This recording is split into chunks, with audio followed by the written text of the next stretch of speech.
Funding for this program is provided by Annenberg CPB to advance excellent teaching. For most people, common people, things were looking up. There was time now for sports, trips to the country. Even a workman could buy his own bike. But for others, the artistic, the rich, it didn't feel so good. The rabble was everywhere, standards were lower, doom was at hand. Fin de siècle, this time on the Western tradition.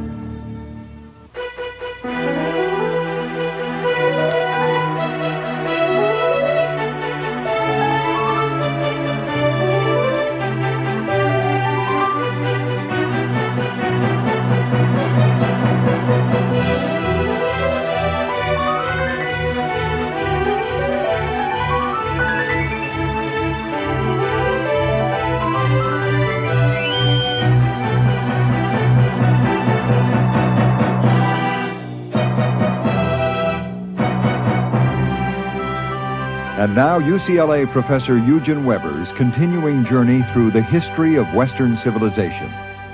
In our last program, we ended with the new 19th century doctrines of evolution and natural selection, the survival of the fittest, which were being applied to nations as well as to species. For the first time, national interest now demanded an improvement in the working conditions and the living conditions of the lower classes. For the first time, workmen were thought to have the right to enjoy culture and leisure just like their betters, because it would do them good. It would produce a fitter society.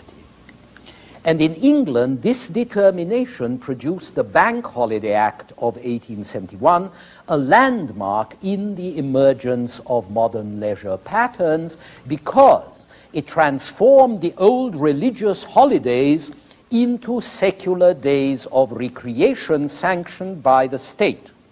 And so the holy day became the holiday.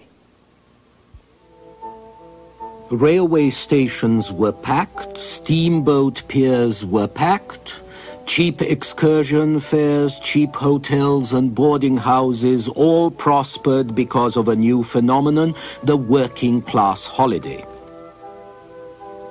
Outside England, this took more time to happen, but it was a start and an example, like what came to be called the English week of 5.5 days.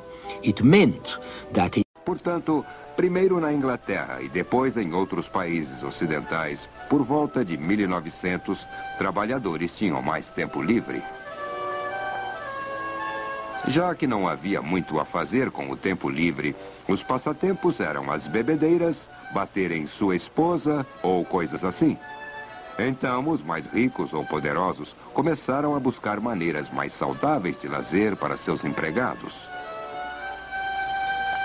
Uma das atividades mais saudáveis que os trabalhadores sociais criaram foi o advento de jogos organizados.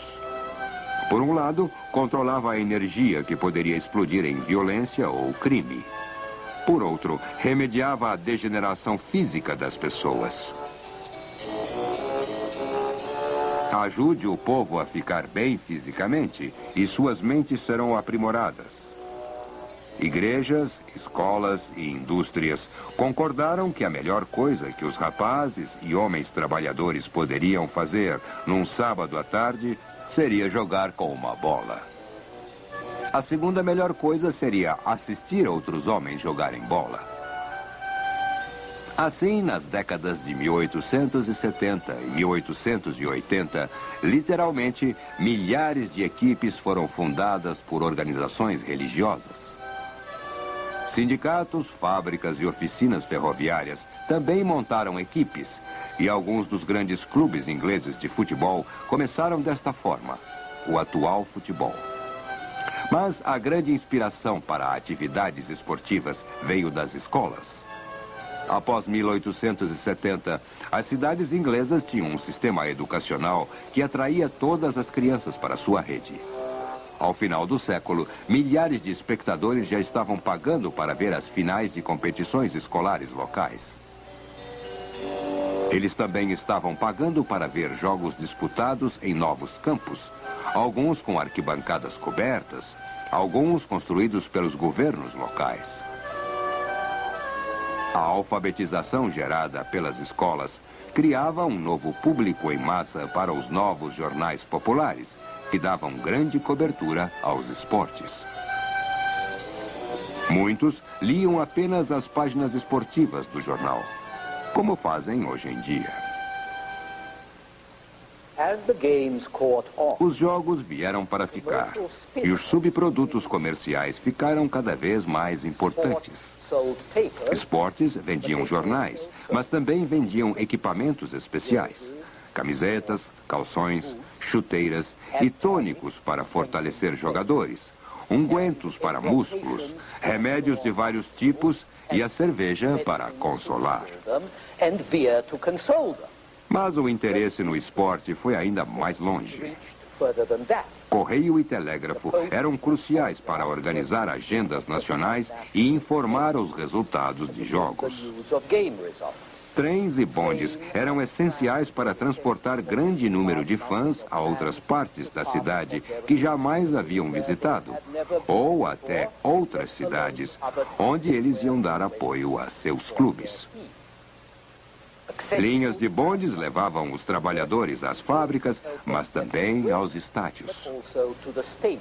Tarifas baratas de trens em datas especiais, que antes eram oferecidas para levar pessoas a exposições ou templos de peregrinação, agora atendiam às finais de uma Copa, que já atraíam 100 mil torcedores em 1901, além dos que apenas estavam passeando.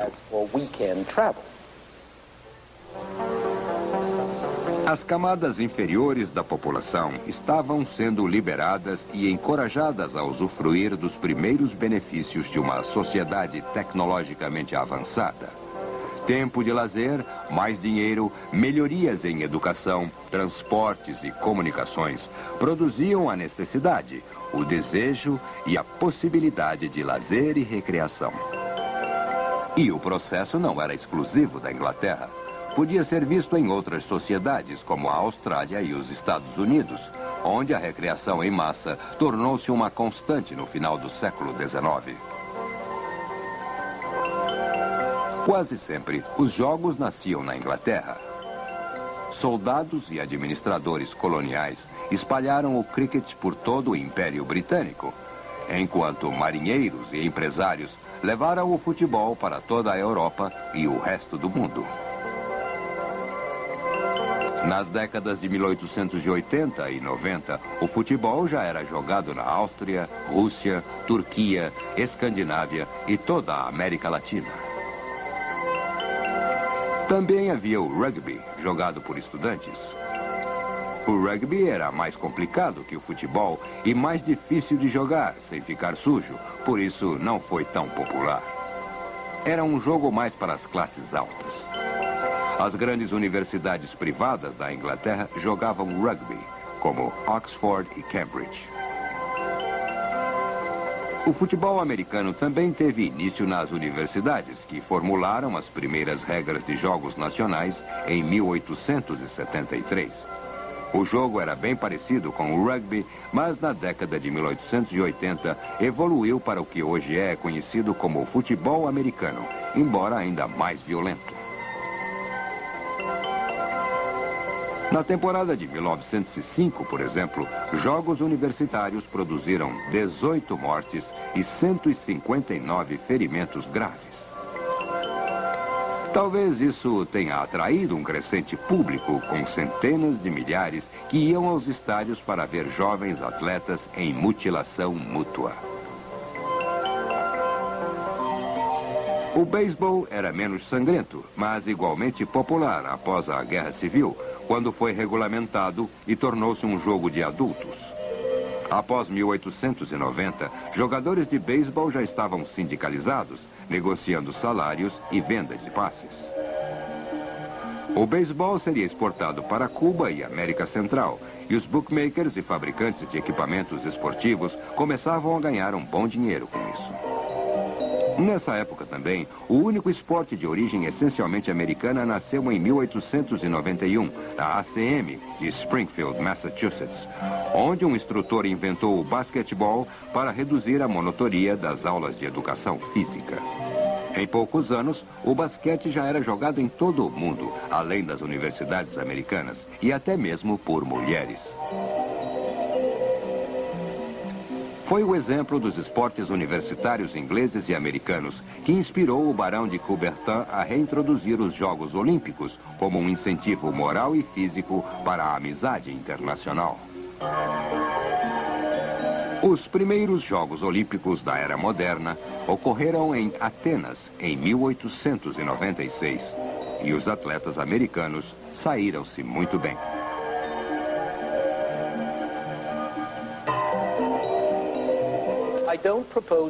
Meu objetivo não é uma aula sobre a história dos esportes neste programa, mas quero enfatizar que a história social, política e econômica aglutina-se nos esportes como em todo o resto.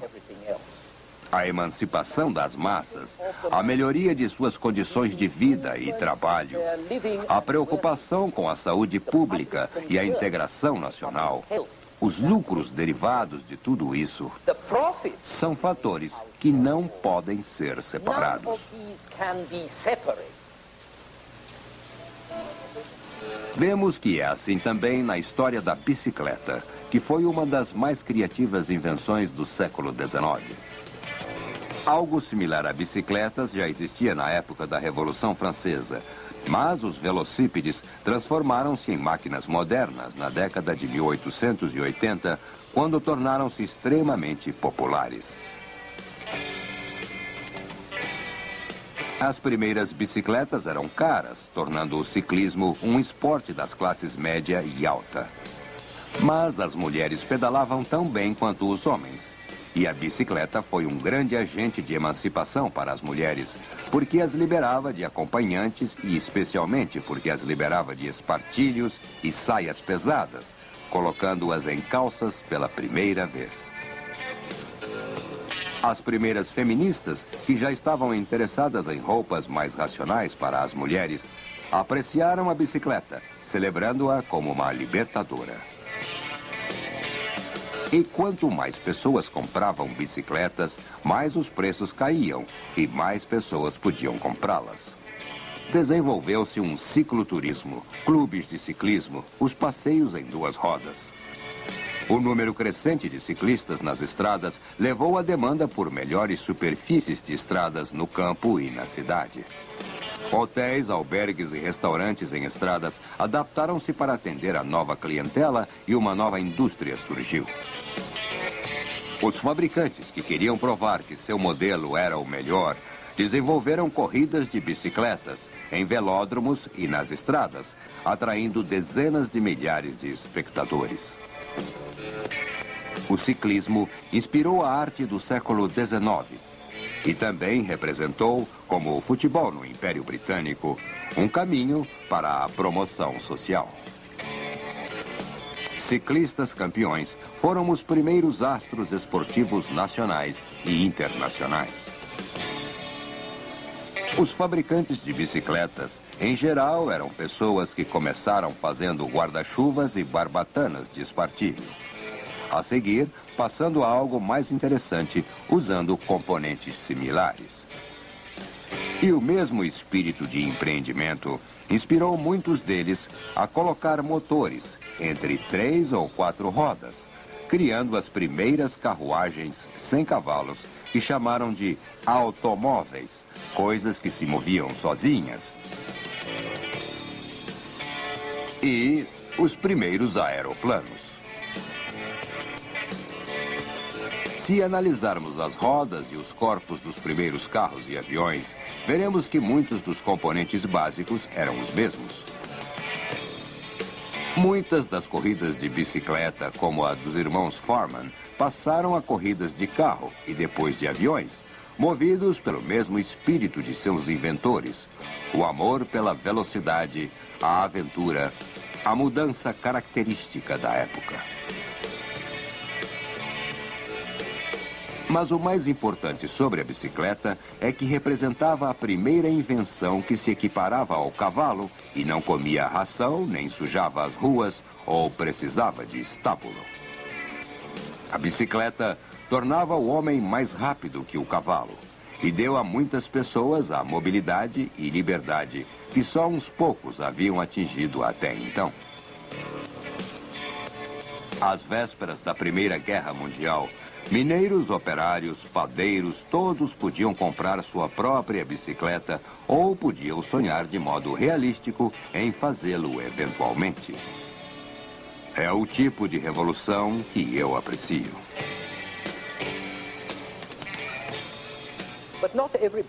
Mas nem todos eram tão entusiastas pela mudança tecnológica, porque ela perturbava padrões estabelecidos.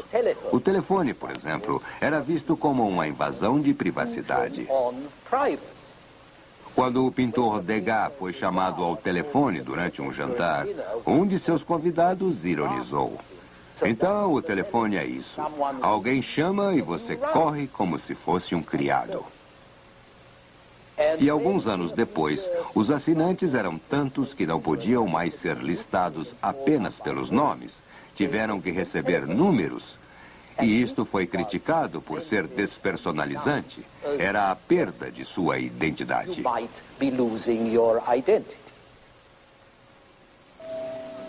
Muitas pessoas das classes altas sentiam que estavam perdendo sua identidade para essa nova identificação em massa das últimas 2 décadas do século.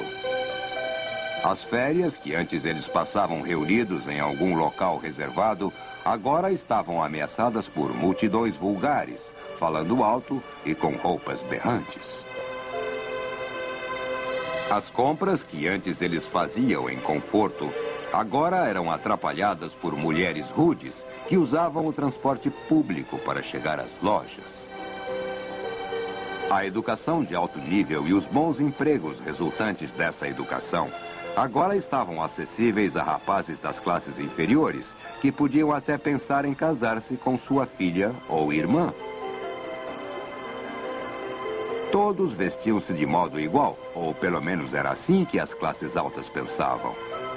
Como você pode esperar respeito, menos ainda a reverência, de um inferior para um superior?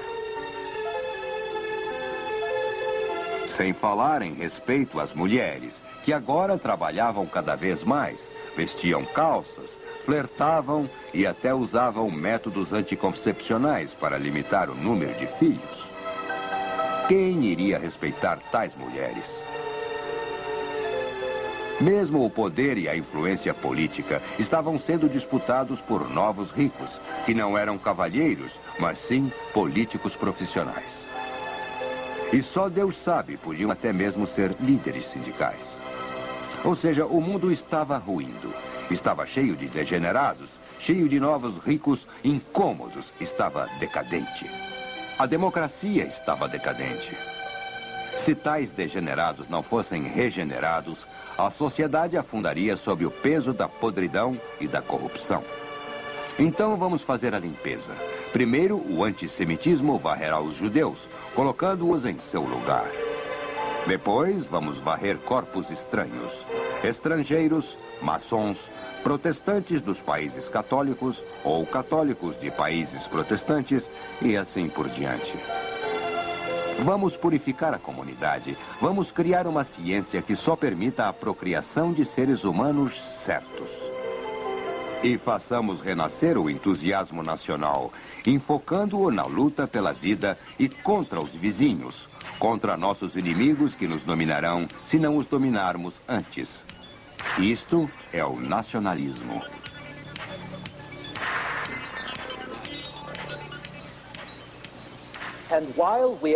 E já que estamos aqui, vamos acabar com a agitação dos trabalhadores. Vamos transcender a ideia de guerra entre classes, unindo as duas grandes forças da era, o nacionalismo e o socialismo, em que o Estado assume os meios de produção e também os meios de governo. as well as the means of government. Vamos combinar estas duas grandes forças em algo novo, uma nova ideologia chamada nacional-socialismo. Como sabem, esta foi uma ideia com um futuro brilhante e sangrento. Mas, por enquanto, o nacionalismo e o socialismo iriam avançar em separado, com um afetando o outro. O Estado Nacional tornou-se cada vez mais intervencionista, mais social. A principal agência para a redistribuição de riquezas aos cidadãos, tirando dos ricos e dando aos pobres. E embora os socialistas continuassem a clamar pelo internacionalismo e guerras de classes, tornaram-se mais patrióticos, cada vez mais ligados a seu Estado reformista. Em 1914, os trabalhadores foram à guerra com o mesmo entusiasmo de todos, e os partidos socialistas dedicados à paz votaram pelos créditos de guerra como todos, em parte por serem patriotas, e em parte porque seu nacionalismo convenceu-os que seus interesses seriam mais bem servidos com a defesa de seus países contra inimigos cujas políticas sociais podiam ser mais retrógradas e reacionárias. Este foi um conjunto de reações aos tempos turbulentos. Fazer alguma coisa, política ou ideológica. Mas o progresso de um homem pode ser uma perversão para outro, e a integração para alguns parecia deterioração, decadência e vulgarização para outros.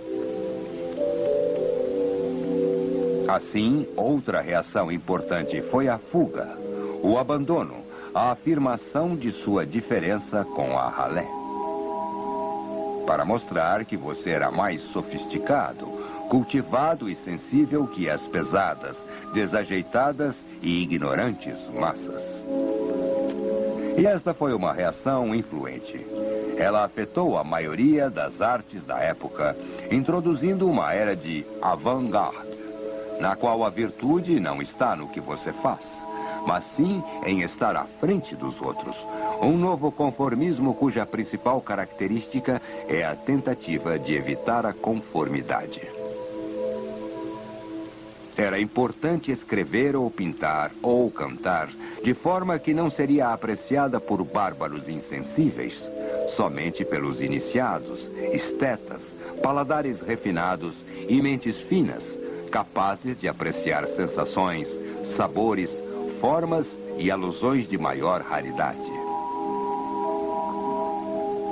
Homens e mulheres realmente excepcionais só podiam apreciar o que era excepcional. A vida comum, como disse um deles, não é para nós. Os criados farão isso por nós. O ideal agora era a música sem melodia, pinturas sem forma que possa ser imediatamente identificada pelo observador, poesias sem rima, romances sem enredo, filosofias que comunicavam uma nova sabedoria aos poucos escolhidos. A longo prazo, isto iria divorciar os artistas e intelectuais do público em geral e estabelecer o atual princípio. Ou você é um real artista, condenado ao exílio em meio às massas insensíveis, ou você torna seu trabalho compreensível e acessível, que é uma forma de prostituição. Hoje tudo isso parece banal, mas não era no século XIX, quando os grandes pintores e escritores também eram populares. A curto prazo, essa tendência de ficar à parte artisticamente encaixava-se no novo ritmo da época, o interesse em novidades e mudanças. Também apresentou uma propensão ao não conformismo, com drogas, homossexualidade, travestismo, ocultismo, misticismo, tudo apenas para demonstrar que você não era como os outros.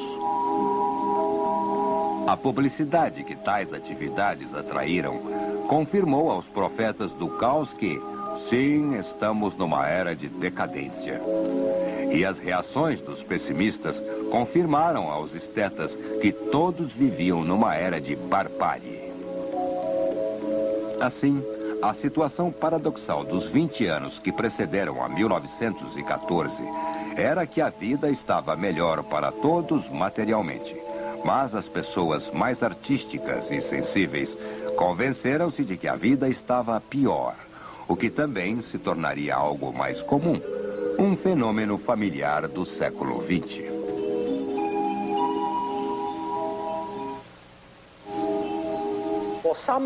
Por alguma razão, o fim do século XIX fez muitas pessoas acreditarem que seria o fim do mundo.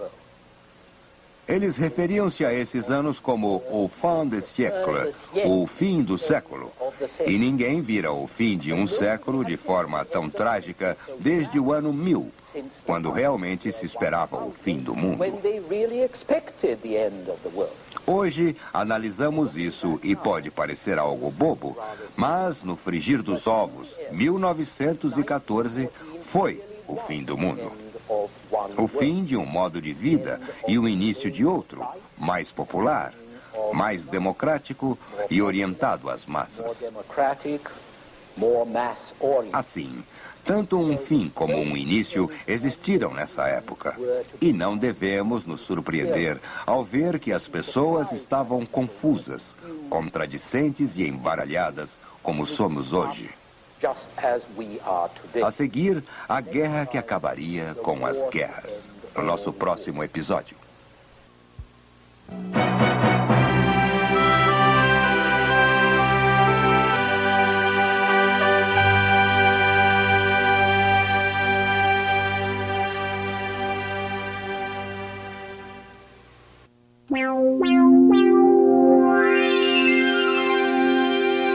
Funding for this program is provided by Annenberg CPB to advance excellent teaching.